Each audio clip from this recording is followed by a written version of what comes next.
మొదటిగా పునరుద్ధానుడైన క్రీస్తుకు హృదయపూర్వక వందనాలు చెల్లిస్తూ మీ అందరికీ ఈస్టర్ శుభాకాంక్షలు. మనందరము కలిసి కొద్ది నిమిషాలు ఈ ఈస్టర్ సందర్భంగా యేసుక్రీస్తు ప్రభు చేసిన గొప్ప కార్యాన్ని, దానిలో దాగి ఉన్న సత్యాలను మనం నేర్చుకుందాం. సో ఈరోజు ప్రతి క్రైస్తవునికి విజయాన్ని సంపాదించిన రోజు. ఆమేన్. ప్రతి క్రైస్తవుడి యొక్క జీవితంలో సజీవమైన నిరీక్షణకు ఒక మూలముగా ఈ దినం నిలిచింది అని చెప్పడంలో ఏ సందేహము లేదు. సో సిలువలో యేసుక్రీస్తు ప్రభు సమస్తాన్ని ముగించారు. ఈ దినాన్ని, ఈస్టర్ దినాన్ని యేసుక్రీస్తు ప్రభు సజీవుడుగా లేచారు. ఈ దినం మనము సజీవుడైన దేవుణ్ణి ఆరాధించే దినం. హల్లెలూయా. సో మనందరము కలిసి ఈ ఈస్టర్ సందర్భంగా యేసుక్రీస్తు ప్రభువు ఏం చేశారు, ఈ ఈస్టర్లో మనం ఏం పొందుకున్నాము అన్నదాన్ని మనం ధ్యానం చేసుకుందాం. కొన్ని పాయింట్స్, నియర్లీ ఒక 7 మాటలు చెప్పాలని పరిశుద్ధాత్మ దేవుని ద్వారా నేను సిద్ధపరచబడి ఉన్నాను. మొట్టమొదటిగా మొదటి కొరింథీయులకు రాసిన పత్రిక, మొదటి మాటగా మొదటి కొరింథీయులకు రాసిన పత్రిక 15వ అధ్యాయము 55వ వచనాన్ని నేను చదువుతున్నా. మొదటి కొరింథీ 15:55. ఓ మరణమా నీ విజయం ఎక్కడా? ఓ మరణమా నీ ముల్లెక్కడా? మరణపు ముళ్ళు పాపము, పాపమునకు ఉన్న బలము ధర్మశాస్త్రమే. అయినను మన ప్రభు అయిన యేసుక్రీస్తు మూలంగా మనకు జయము అనుగ్రహించి ఉన్న దేవునికి స్తోత్రము కలుగును గాక. ఆమేన్. ఈరోజు మనం ఆరాధించే దేవుడు మరణపు ముళ్ళును విరిచిన మృత్యుంజయుడు. ఆమేన్. ఈ లోకంలో పాపం వల్ల మనిషి మరణానికి గురి అవుతూ వచ్చారు. మొదటి మనుషుడైన ఆదాము చేసిన పాపం వలన, అవ్వ చూపిన అవిధేయత వలన ప్రతి మనుషునికి మరణం అనేది ఎంటర్ అవుతూ వచ్చింది. అది ఏల్తా వచ్చింది. అయితే యేసుక్రీస్తు ప్రభు ఏం చేశారంట? ఆ మరణం యొక్క ముళ్ళును విరిచారంట. ఆ మరణం యొక్క ముళ్ళును విరిచారు. ముళ్ళును విరవడం అంటే ఏంటి అని గనక మనం ఆలోచన చేస్తే, మరణము ద్వారా సాతాను మనిషిని భయపెడుతూ వచ్చారు. సాతాను బంధిస్తూ వచ్చాడు. నిన్నటి దినాన్ని మనం చూసాం. అది ప్రభు యందు విశ్వాసముంచిన భక్తులైనా, దేవుని నమ్మిన వారైనా, నమ్మని వారైనా అందరినీ ఎక్కడికి తీసుకుని పోతా ఉన్నాడు? పాతాళంలోనికి తీసుకుని పోతా ఉన్నాడు సాతాను. సో ఈ పాతాళంలోనికి వెళ్ళిన ప్రతి ఒక్కరి వల్ల ఒకరికి ఏముంటుంది? ఒక భయం ఉంటుంది. ఎలాగా, ఏంటి, నా జీవితం, నా భవిష్యత్తు ఏంటి, ఇప్పుడు నేను చనిపోతే ఎక్కడికి పోతున్నాను? పాతాళానికి పోతున్నాను అని ఒక భయం ఉండేది. కానీ యేసుక్రీస్తు ప్రభు నిన్నటి దినాన్ని మనం చూస్తాం. ఆయన ఆత్మరూపంలో పాతాళానికి వెళ్ళి చెరగా తీసుకొని వచ్చి పరదేశులో, అంటే 3వ ఆకాశంలో దాన్ని పెట్టినట్లుగా మనం చూస్తాం. అంటే ఇప్పుడు ఏమైంది? మరణము ద్వారా ఆ సాతాను యొక్క చెరలోనికి వెళ్ళకుండా ఆ మరణము ఎక్కడికి తీసుకుని వెళ్తూ ఉందంటే దేవుని సన్నిధికి తీసుకుని వెళ్తూ ఉంది. ఇప్పుడు మరణము ద్వారా మనిషిని నా దగ్గరికి లాక్కోవాలి అని సాతాను ప్రయత్నించాడు. ఎందుకంటే వాడి కోసము పాతాళం డిజైన్ చేయబడింది. వాడి అనుచరుల కోసము పాతాళం డిజైన్ చేయబడింది. మనుషుల కోసం దేవుడు పాతాళాన్ని సృష్టించలేదు. సాతాను యొక్క అపవాది కొరకు, అపవాది యొక్క అనుచరుల కొరకు పాతాళంని సృష్టించడం జరిగింది. అయితే వాడి కోరిక ఏంటంటే, నా దగ్గర దేవుని బిడ్డలు ఉండాలి, దేవుడు చేసిన ఈ సృష్టి ఉండాలి అని చెప్పి ప్రతి ఒక్కరిని ఆ పాతాళానికి ఈడ్చుకుని పోవడానికి వాడు సిద్ధపడి ప్రతి ఒక్కరిని లాక్కుని పోతూ ఉన్నాడు. ఇప్పుడు ఈరోజు మరణం అంటే ప్రతి ఒక్కరికి ఎందుకు భయం అంటే, ఎక్కడికి వెళ్తామో తెలియదు కాబట్టి, సాతాను యొక్క చెరలోనికి వెళ్ళిపోతున్నాం కాబట్టి. కానీ యేసుక్రీస్తు ప్రభు చేసిన గొప్ప కార్యం ఏంటంటే మరణం యొక్క ముళ్ళును విరిచేశారంట. అంటే మనకు అర్థమయ్యే భాషలో, ఇప్పుడు తేలు ఉందనుకోండి, తేలుకి ఏముంటుంది? ఒక కొండెం, ఒక ముళ్ళు ఉంటుంది. ఆ ముళ్ళులో ఏముంటుంది? విషం ఉంటుంది. అది కుట్టిందనుకోండి, మనకి చాలా భయంకరమైన నొప్పి, బాధ కలుగుతుంది. ఆ తేలు యొక్క ముళ్ళుని విరిచేశారనుకోండి, ఆ కొండని విరిచేశారు. ఇప్పుడు దానికి ముళ్ళు లేదు కుట్టడానికి. ఇప్పుడు దానివల్ల మనకేమన్నా హాని జరిగిద్దా? జరగదు. అంటే తేలు ఉంది, కానీ దాని ముళ్ళు లేదు. సో యాజ్ ఇట్ ఈస్గా సాతాను ఉన్నాడు, కానీ వాడు మనల్ని ఏమీ చేయలేడు. హల్లెలూయా. వాడి ముళ్ళు విరగ్గొట్టబడింది. వాడు మరణం ద్వారా ఎలా అయితే మనుషుల్ని భయపడుతూ వచ్చాడో, దాస్యత్వంలోకి తీసుకుని పోవడానికి, చెరలోకి తీసుకుని పోవడానికి వాడు ప్రయత్నిస్తూ వచ్చాడో, ఆ ముళ్ళును విరిచి అదే మరణాన్ని దేవుని సన్నిధికి చేరే ఒక ద్వారముగా దేవుడు మార్చివేశారంట. హల్లెలూయా. సో అందుకే ఇక్కడ అంటారు 57వ వచనంలో, అయినను మన ప్రభు అయిన యేసుక్రీస్తు మూలంగా మనకు జయము అనుగ్రహించుచున్న దేవునికి స్తోత్రము కలుగునుగాక. మరణం మనకి ఏమిచ్చింది అంటే జయాన్ని ఇచ్చింది. హల్లెలూయా. యేసుక్రీస్తు ప్రభు మరణము మనందరి జీవితాల్లో విజయాన్ని ఇచ్చింది. అందుకు దేవుని స్తుతించాలి మనం. అందుకు దేవుణ్ణి ఆరాధించాలి. ఈరోజు ఆ మరణపు ముళ్ళు విరగ్గొట్టబడింది. ఇప్పుడు మరణము ద్వారా సాతాను దగ్గరికి లాక్కుని పోవాలని వాడు చేసిన ఆ ప్లాన్ దేవుని సన్నిధికి చేరడానికి ద్వారముగా మార్చివేయబడింది. సాతాను యొక్క ఆలోచనలను దేవుడు త్రిప్పివేశారు. ఈరోజు ఎవరైనా చనిపోతే బాధపడాల్సిన అవసరం లేదు. వారు ప్రభునందు విశ్వసించిన వారైతే ఖచ్చితంగా వారు దేవుని సన్నిధిలో ఉన్నారు. ఒక దినాన్ని మనము కలుసుకుంటాం వాళ్ళని. ఎంత సంతోషం! మనతో ఉంటేనే సంతోషంగా ఉంటే, మన ప్రభుతో ఉంటే వారికి ఇంకెంత సంతోషం. హల్లెలూయా. ఈరోజు ప్రభు ఎప్పుడు పిలుస్తారా, లేదా ఎప్పుడు పోదామా అని ఆలోచించే వ్యక్తులుగా మనల్ని దేవుడు మార్చివేశారు. హల్లెలూయా. మరణం అంటే ఒక విజయముగా మార్చివేశారు. మరణం ఒక ఓటమిగా సాతాను సృష్టిస్తే, మరణాన్ని ఒక విజయంగా మార్చివేశారు. ఎందుకంటే ఆ పాపానికి వెల చెల్లించబడింది కాబట్టి. హల్లెలూయా. ఈరోజు మృత్యుంజయుడైన ప్రభుని మనము ఆరాధిస్తూ ఉన్నాం. 2వ మాట, హెబ్రీయులకు రాసిన పత్రిక 2వ అధ్యాయము, హెబ్రీ పత్రిక 2వ అధ్యాయము 14వ వచనం నుంచి నేను చదువుతా ఉన్నాను. హెబ్రీ పత్రిక 2వ అధ్యాయము 14వ వచనం.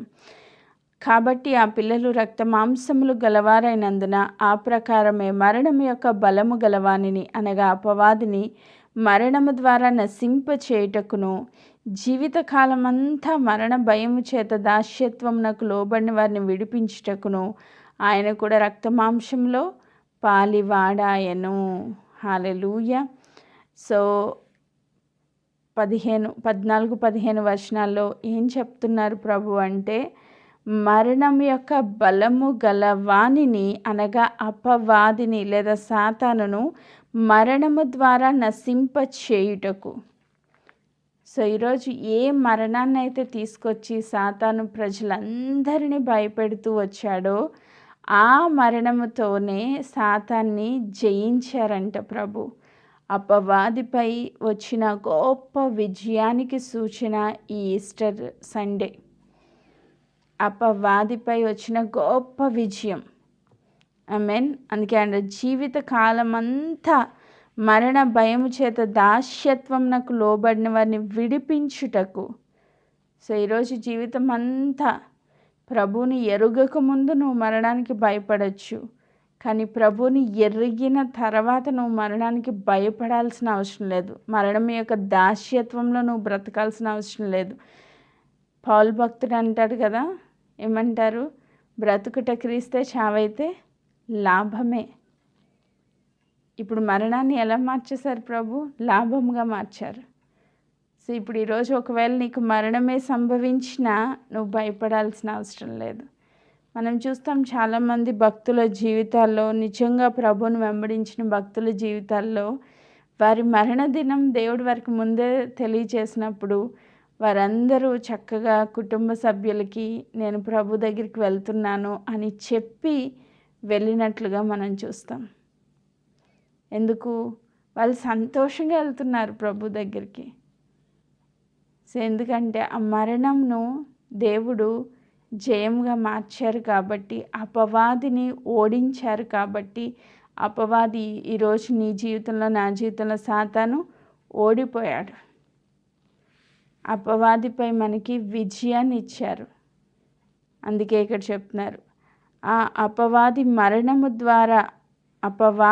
మరణము ద్వారా నశింప చేయుటకు, మరణము ద్వారా అపవాదిని ఏం చేశారంటే నశింప చేశారు. పునరుద్ధానము ద్వారా మనకి విజయాన్ని ఇచ్చారు. ఈరోజు అపవాదిని మన జీవితంలో కూడా ఓడించిన మృత్యుంజయుడుగా యేసుక్రీస్తు ప్రభు ఉన్నారు. మొదటిగా మరణం యొక్క ముళ్ళు విరగొట్టబడింది. రెండవదిగా అపవాదిపై మనకి విజయం వచ్చింది. మూడవది మనం చూద్దాం. యోహాను సువార్త 11వ అధ్యాయము, యోహాను సువార్త 11వ అధ్యాయము 25వ వచనాన్ని నేను చదువుతా ఉన్నా. 11వ అధ్యాయము 25వ వచనం. అందుకు యేసు, పునరుద్ధానమును జీవమును నేనే. నాయందు విశ్వాసముంచువాడు చనిపోయినను బ్రతుకును, బ్రతికి నాయందు విశ్వాసముంచు ప్రతివాడు ఎన్నటికీ చనిపోడు. ఈ మాట నమ్ముచున్నావా అని ఆమెను అడిగెను. హల్లెలూయా. ఇక్కడ ప్రభు చెప్తున్నారు, లాజరు చనిపోయినప్పుడు మార్తతో చెప్తున్నారు, పునరుద్ధానమును జీవమును నేనే. ఆయనలో ఏముంది? పునరుద్ధానపు శక్తి ఉంది. ఆయన నోటి మాట ద్వారా చనిపోయి 4 దినాలు అయిపోయి శవము కుళ్ళిపోయి అసలు అవకాశము లేని స్థితిలో మళ్ళా నూతన జీవముతో లాజరు లేపబడ్డారంట. ఆయనలో ఏముంది? పునరుద్ధానపు శక్తి ఉంది. ఇలాంటి మెరికల్స్ చూడలేదు అనుకోండి మనం. ప్రభు చనిపోయి తిరిగి లేచినా కూడా మనం ఏమనుకుంటామంటే ఆయన దేవుడు కాబట్టి లేచారు, నేను ఎలా లేస్తాను? మనకు డౌట్ వస్తుందా రాదా? ఖచ్చితంగా వస్తుంది. ఈరోజు లాజర్ని దేవుడు గొప్ప విట్నెస్గా మన ముందు ఉంచారు, ఒక గొప్ప సాక్షిగా ఉంచారు. ఆయన చనిపోయి 4 దినాలు అయిపోయి అసలు ఇంపాసిబుల్ సిచ్యువేషన్లో లేచారంటే నేను కూడా లేస్తాను. అందుకే ఇక్కడ ఈ మాట చెప్పబడింది, పునరుద్ధానమును జీవమును నేనే. నా యందు విశ్వాసం ఉంచువాడు ఎన్నడూ చనిపోడు. ఆమేన్. నిత్యత్వపు మహిమలో చేర్చబడతాం. ఈరోజు ప్రభువు ఆయన మనకి నిత్య జీవానికి మార్గమయ్యారు. ఆమేన్. నిత్య జీవపు మార్గాన్ని తెరిచారు. ఈరోజు నీ జీవితంలో మరణం అనేది ఒక ఒక ఎండ్ స్టోరీ కాదు, అది బిగినింగ్ స్టోరీ. హల్లెలూయా. మరణము అంతము కాదు, అది ఆరంభం.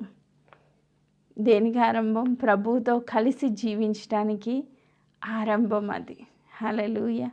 ఈరోజు నిత్య జీవ మార్గముగా ప్రభు మార్చబడ్డారు. పునరుద్ధానమును జీవమును నేనే అని ప్రకటించిన దేవుడుగా మన మధ్యలో ఆయన కనిపిస్తూ ఉన్నారు. మొదటిగా మరణం యొక్క ముళ్ళు విరగొట్టబడింది. రెండవది సాతానుపై మనకి విజయం వచ్చింది. మూడవది నిత్య జీవానికి ఒక మార్గం తెరవబడింది. నాలుగవదిగా ఫిలిప్పీలకు రాసిన పత్రిక 1వ అధ్యాయము, ఫిలిప్పీ పత్రిక 1వ అధ్యాయము 21వ వచనాన్ని నేను చదువుతున్నాను. నా మట్టుకైతే బ్రతుకుట క్రీస్తే, చావైతే లాభమే. ఇక్కడ పౌలు భక్తుడి జీవితంలో చెప్పబడిన మాట.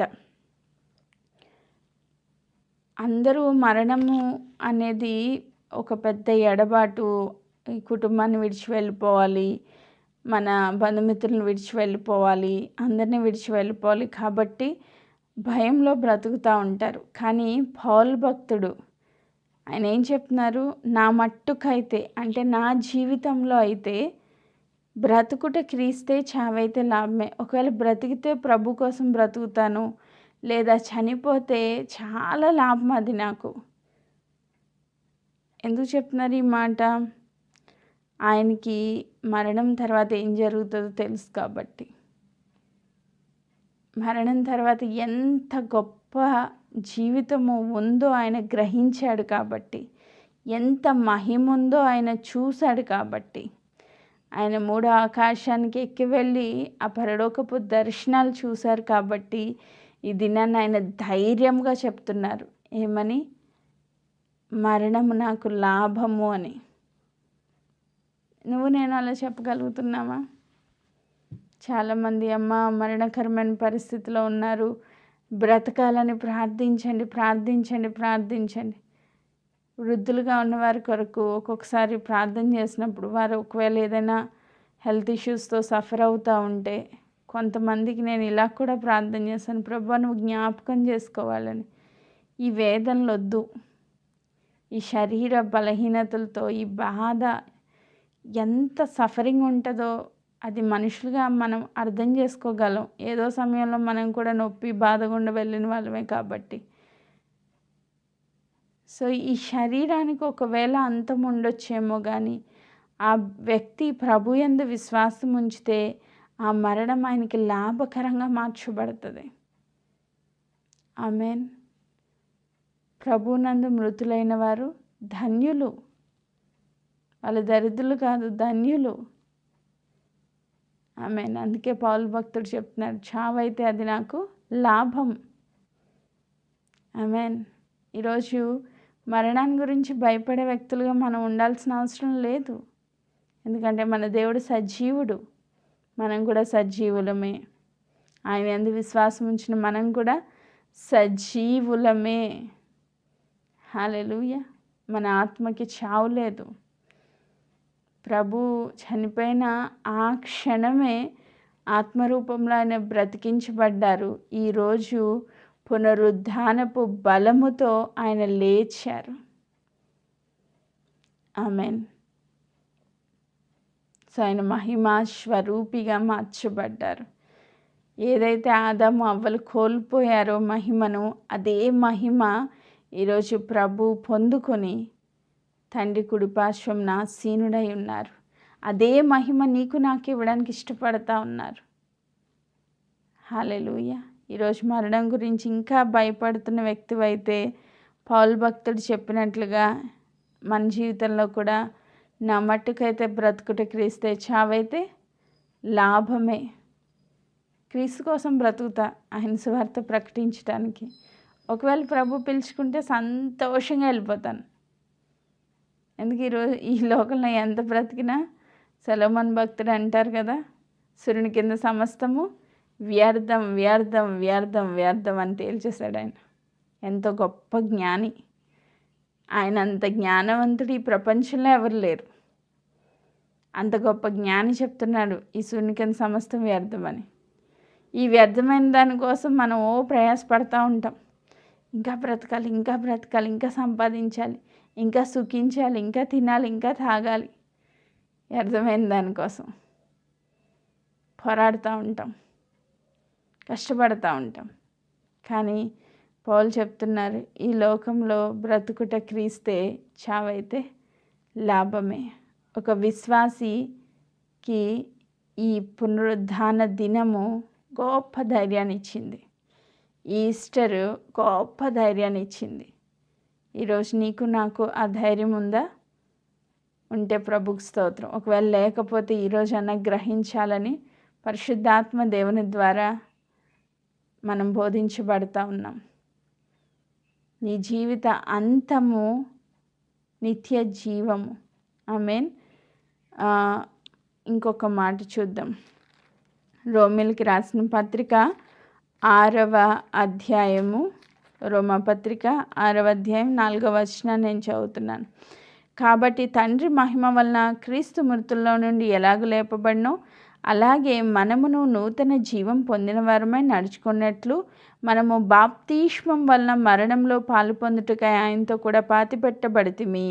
మరియు ఆయన మరణం యొక్క సాదృశ్యమందు ఆయనతో ఐక్యత గలవారమైన ఎడల ఆయన పునరుద్ధానం యొక్క సాదృశ్యమందును ఆయనతో ఐక్యత గలవారమయ్యుందుము. హల్లెలూయా. ఒక విశ్వాసి జీవితంలో యేసుక్రీస్తు ప్రభు మరణము అలాగే పునరుద్ధానము చాలా చాలా చాలా విలువైనది. ఆ సాదృశ్యంలో మనము కూడా జీవించాలి. ఈ దినాన్ని పాపం విషయంలో యేసుక్రీస్తు ప్రభు ఎలాగూ చనిపోయారో, తండ్రి మహిమ వలన మరలా తిరిగి ఆయన ఎలా పునరుద్ధానుడిగా లేచారో, ఒక విశ్వాసిగా మార్చబడిన నీవు నేను కూడా ఆయన మరణం యందు సాదృశ్యము కలిగి ఉన్నవారమైతే నిశ్చయముగా ఆయన పునరుద్ధానంలో కూడా సాదృశ్యం కలిగిన వారంగా మార్చబడతాం. ఆమేన్. ఆ నీటిలో ముంచినప్పుడు, ఆ బాప్తిస్మంలో మనం ఏం జరుగుతుంది? బాప్తిస్మము తీసుకున్నప్పుడు మనందరికీ ఆ నీటిలో ముంచినప్పుడు పాపం విషయంలో చనిపోతున్నాం. మళ్ళా తిరిగి లేపినప్పుడు పునరుద్ధానులుగా లేస్తున్నాం. హల్లెలూయా. ఇది ఆయన జీవితంలోనే కాదు, ప్రతి విశ్వాసి జీవితంలో కూడా జరగాల్సిన కార్యం. ఈరోజు నువ్వెవరు అంటే నువ్వు పునరుద్ధానుడవు. ఆమె నేను పునరుద్ధానురాలను. మనం పాపం కింద, దాస్యత్వం కింద లేము. ఆ విషయంలో మనం చచ్చిపోయిన వాళ్ళం. హల్లెలూయా.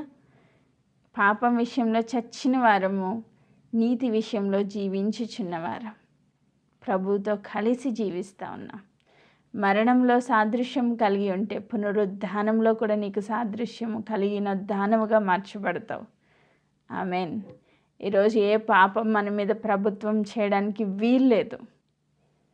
యేసుక్రీస్తు ప్రభు శిలువలో ముగించేశారు. మనం కూడా బాప్తిస్మంలో ముగించేశాం పాపపు జీవితాన్ని. ఈరోజు ఈస్టర్ రోజున యేసుక్రీస్తు ప్రభు సమాధిని గెలిచి తిరిగి లేచారు. మరణం యొక్క బలాన్ని తీసివేశారు.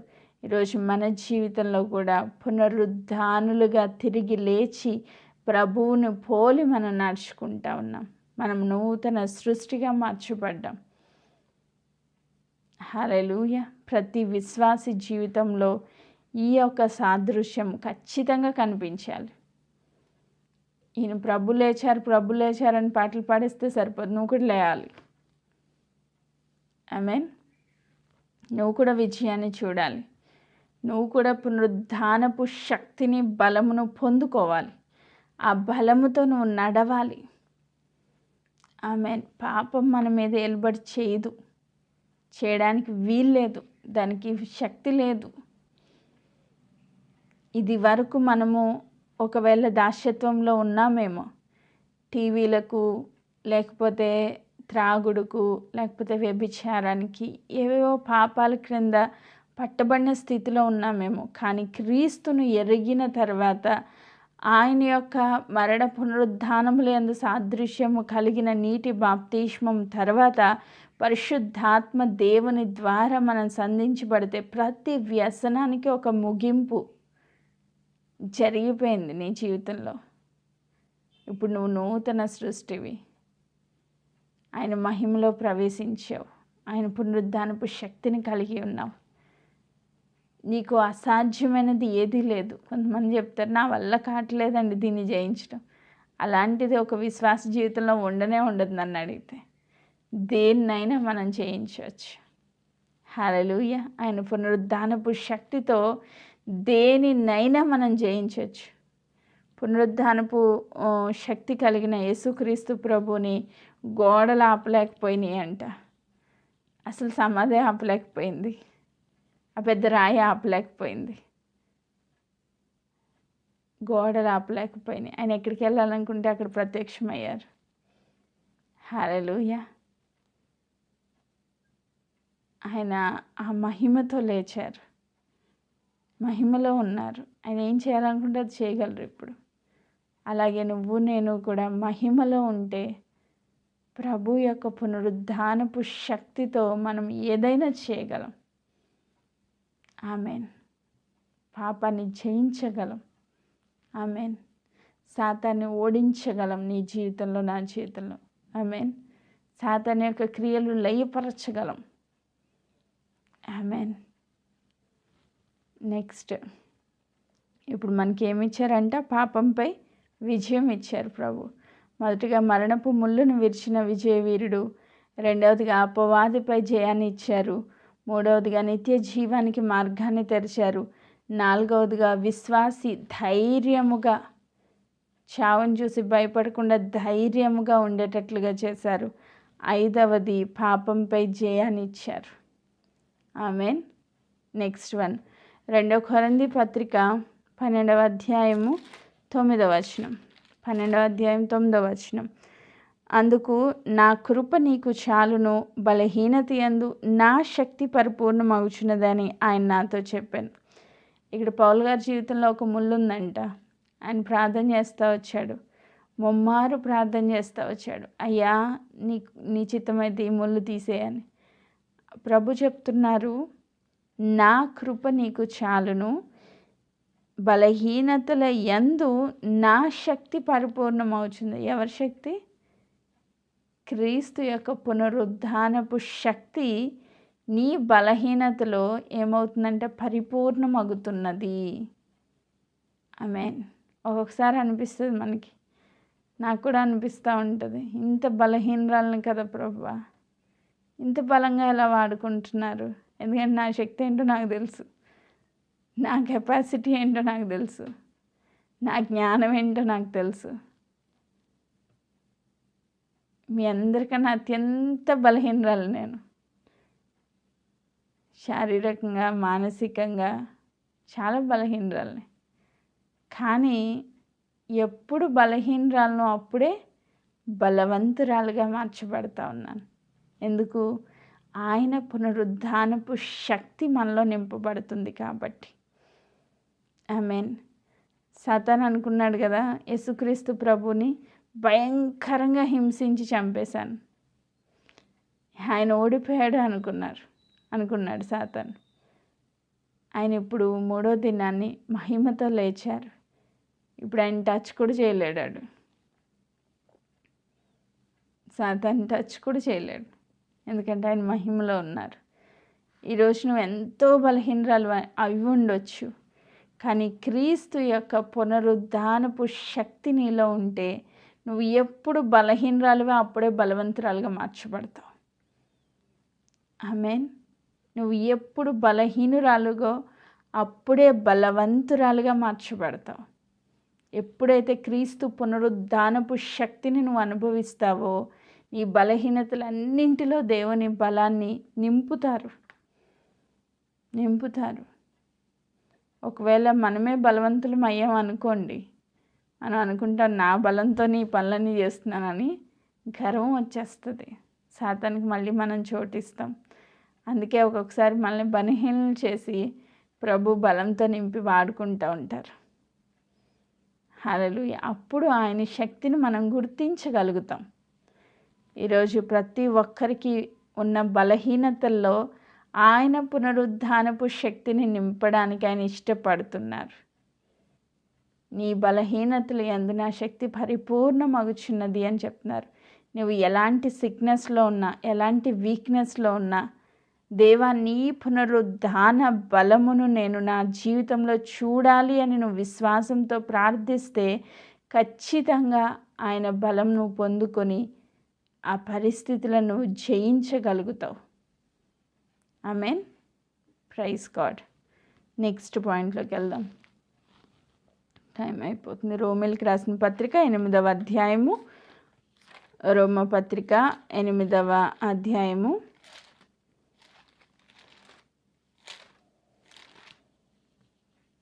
11వ వచనాన్ని నేను చదువుతా ఉన్నాను.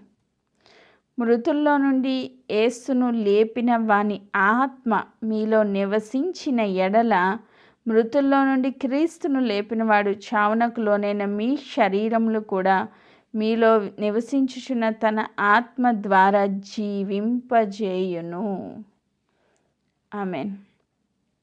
ఇక్కడ పౌలు భక్తుడు రోమా సంఘానికి రాస్తూ మనల్ని జీవింపజేసేది ఏంటి అన్న సీక్రెట్ చెప్తా ఉన్నారు.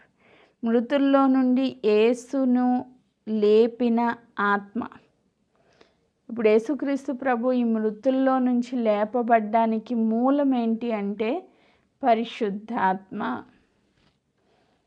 పరిశుద్ధాత్ముడు లేకుండా ఆయన ఈ లోకంలోనికి రాలేదు. పరిశుద్ధాత్మ లేకుండా పరిచర్య చేయలేదు. పరిశుద్ధాత్మ సహాయం లేకుండా శిలువపై మరణించలేదు. పరిశుద్ధాత్మ సహాయం లేకుండా ఆయన మృతుల్లో నుంచి లేవలేదు. అందుకే ఇక్కడ చెప్తా ఉన్నారు, మృతుల్లో నుండి యేసును లేపిన వాని ఆత్మ మీలో నివసించిన ఎడల, మృతుల్లో నుండి క్రీస్తును లేపినవాడు చావునకు లోనైన మీ శరీరములను కూడా మీలో నివసించుచున్న తన ఆత్మ ద్వారా జీవింపజేయును. సో ఈరోజు మృతతుల్యమైన ఏ పరిస్థితి ఉన్నా నీ జీవితంలో, నీ కుటుంబ పరిస్థితులు చచ్చిన స్థితిలో ఉన్నా, నీ బిడ్డల భవిష్యత్తులు మృతతుల్యంగా నీకు కనిపిస్తున్నా, నీ ఆరోగ్య పరిస్థితి మృతతుల్యంగా నీకు కనిపిస్తున్నా, ఎలాంటి సిచ్యువేషన్స్లోకి నువ్వు వెళ్ళిపోయినా, భయంకరమైన అప్పుల బాధల్లో కూరుకుపోయి ఉన్నా, ఎప్పుడైతే నువ్వు పరిశుద్ధాత్మ సహాయాన్ని వేడుకుంటావో, ఆత్మ పైన ఆధారపడతావో, ఆత్మ ద్వారా నువ్వు జీవింపజేయబడతావు. ఆమేన్. మరణకరమైన ప్రతి సిచ్యువేషన్ నుంచి నువ్వు బయటకు వచ్చేస్తావు. పౌలు భక్తుడి జీవితంలో చూస్తాం కదా, ఆయన సాక్ష్యం విన్నప్పుడు అక్కడ మంచిగా ఏమనిపించదు. ఆయన 5 సార్లు కొరడా దెబ్బలు తిన్నారంటే, యేసుక్రీస్తు ప్రభు ఒకసారి తిన్నారని మనం చూసాం. ఆయన 5 సార్లు తిన్నాడంట. కృప ఎక్కువైంది ఆయనకి. హల్లెలూయా. ఆయన వాడ పగిలి చనిపోయే పరిస్థితి వచ్చిందంట. భయంకరంగా కొట్టి రక్తాలు కారుతున్నప్పుడు తీసుకెళ్ళి జైల్లో వేశారంట. అంటే ఎలాంటి పరిస్థితులు గుండా ఆయన నడిచాడు. కానీ పరిశుద్ధాత్మ ద్వారా ఆయన ప్రతి పరిస్థితిని జయించేశాడు. జీవిస్తూనే ఉన్నాడు. హల్లెలూయా.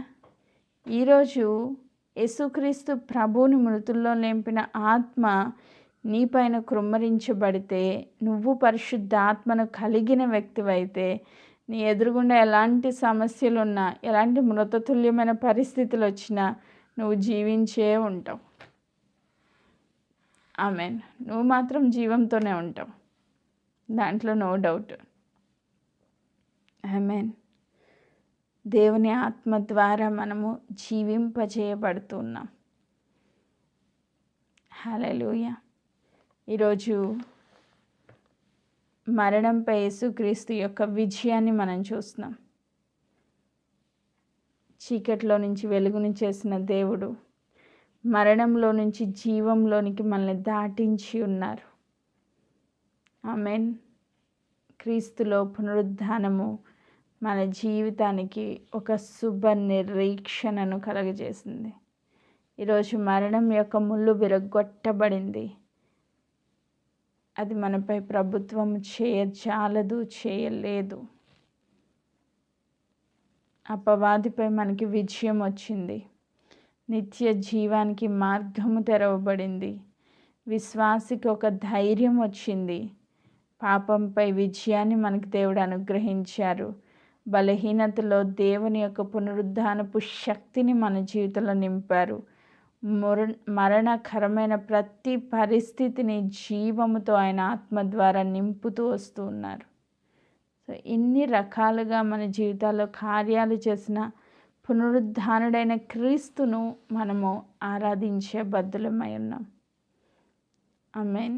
ఈ ఈస్టర్ నీ జీవితానికి ఒక శుభ నిరీక్షణ కలుగజేస్తూ ఉంది.